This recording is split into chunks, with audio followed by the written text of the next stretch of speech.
औज़ुबिल्लाहि बिस्मिल्लाहिर्रहमानिर्रहीम।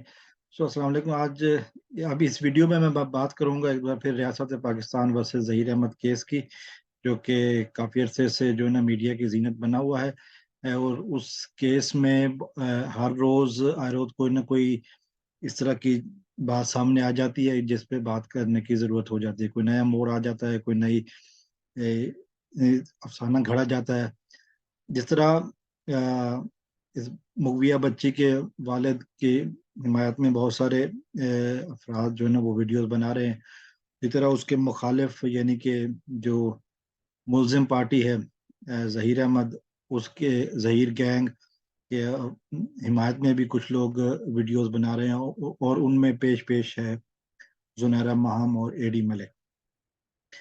अभी एक चीज़ जो सामने आई है वो ये है कि जी जुनैरा माहम ने एक नई बात घड़ी है, नया अफसाना तैयार किया है ताकि इस केस को कंटिन्यू रखा जा सके, केस की बातों को कंटिन्यू रखा जा सके। बेसिक जैसा कि हम लोग जानते हैं कि कुछ यूट्यूबर्स की तरफ से जो है ना वो इस केस में कुछ ऐसी बातें, कुछ ऐसे एविडेंस दुनिया के सामने लाए गए कि जुनैरा माहम और उसका ग्रुप जो है ना वो बैरून मुल्क से फंडिंग लेते रहा है और बैरून मुल्क से इनको पैसे मिलते रहे हैं और ये कि ये जो सारा कुछ किया जा रहा है ये सोचे समझे प्लांटेड मंसूबा था जो जिसको अमल दरामद किया जा रहा है। और इस बात के सबूत भी दिए गए मुख्तलिफ लोगों की तरफ से, सोहराब बरकत की तरफ से, मारिया अली और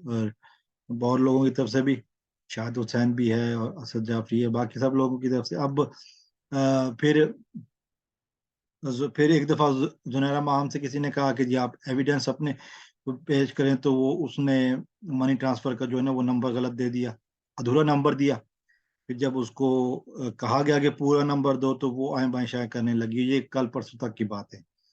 रात की उसने वीडियो जो आज उसने की है उसमें उसने कहा है कि जी उल्टा उसने सबूत देने के बजाय दूसरी तरफ के जो यूट्यूबर हैं उनके बारे में इल्ज़ाम लगाया है और वो ये कहा है कि इनको बाहर से पैसे मिलते हैं। और वो उस सिलसिले में एक बंदे का नाम ताहिर अली का नाम लिया है जो कि बेसिकली मेहदी काज़मी का कज़न है और वो दुबई में रहता है। ताहिर अली काज़मी नाम है उसका। और उसकी जो मुख्तलिफ लोगों के साथ चैट्स हुई हैं वो भी लोगों ने सामने रखी, जिसमें उन्होंने कहा है कि वो सिर्फ शुक्रिया और अप्रिसिएशन कर रहे थे। फिर इस ग्रुप की तरफ से जो जुनैरा माहम ने कहा कि जी $500 पर हेड पर मंथ दिए जाते हैं। तो अगर इस बात को सच साना माना जाए तो कम से कम 20-25 यूट्यूबर ऐसे हैं जो मुसलसल वीडियोस बना रहे हैं। तो अगर 20 यूट्यूबर के हिसाब से रखा जाए $500, तो ये सीधा-सीधा हिसाब है $10,000 बनता है महीने का।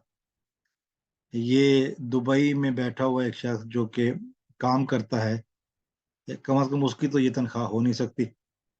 मेरे ख्याल में अमेरिका में बैठा हुआ जो बंदा भी काम करता है तो वो इसके पास इतने पैसे नहीं होते कि जो जॉब करने वाला हो या कोई छोटा-मोटा कारोबार भी हो जिसका, तो वो $10,000 जस्ट ऐसे ही किसी को दे दे और हर महीने दे। और पिछले कोई 7-8 महीने से ये काम जारी है।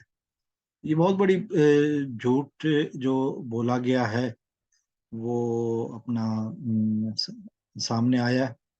बहरहाल मगर सिर्फ जो बात वाज़ेह हो रही है कि जैसा डॉक्टर फातिमा का जो उन्होंने एक ड्रामा खेला, बुरी तरह नाकाम हुआ। फिर डॉक्टर फातिमा की एक यूट्यूबर से बात हुई तो डॉक्टर फातिमा ने वो बातें बताई बाद में जो कि शायद ये ज़हीर गैंग और ज़ुनैरा माहम गैंग की तरफ से जो है ना ये बड़ा मुश्किल होगा उन लोगों के लिए बर्दाश्त करना। जबकि जब वो कह रही थी कि मैंने बच्ची से बच्ची कह रही थी कि मुझे वालिदैन के पास जाना है, वालिदैन से मिलना है और बच्ची को हर वक़्त वालिदैन का इंतज़ार रहता है और वो अपने मुबैना अगवाकार ज़हीर गैंग का नाम भी सुनना नहीं पसंद करती। और बहुत सारी ऐसी बातें जो है ना वो की जा रही हैं जो कि इस हवाले से, लेकिन वो डॉक्टर ने जो ऑडियो में बात की है एक यूट्यूबर से, वो उसने सामने रख दी है, तो वो सारी बातें यहाँ हो गई हैं। तो ये वो बातें हैं कि जिनसे अब इस गैंग को पता है कि इनकी जो है ना वो हार बहुत नजदीक है। बहुत जल्द ये जहीर और इसका भाई है शबीर और बाकी लोग जो है ना वो जेल की सलाखों के पीछे होंगे, और बहुत जल्द वो बच्ची जो है ना वो अपने घर अपने वालिदैन के साथ होगी। बस, अस्सलाम वालेकुम रहमतुल्लाह।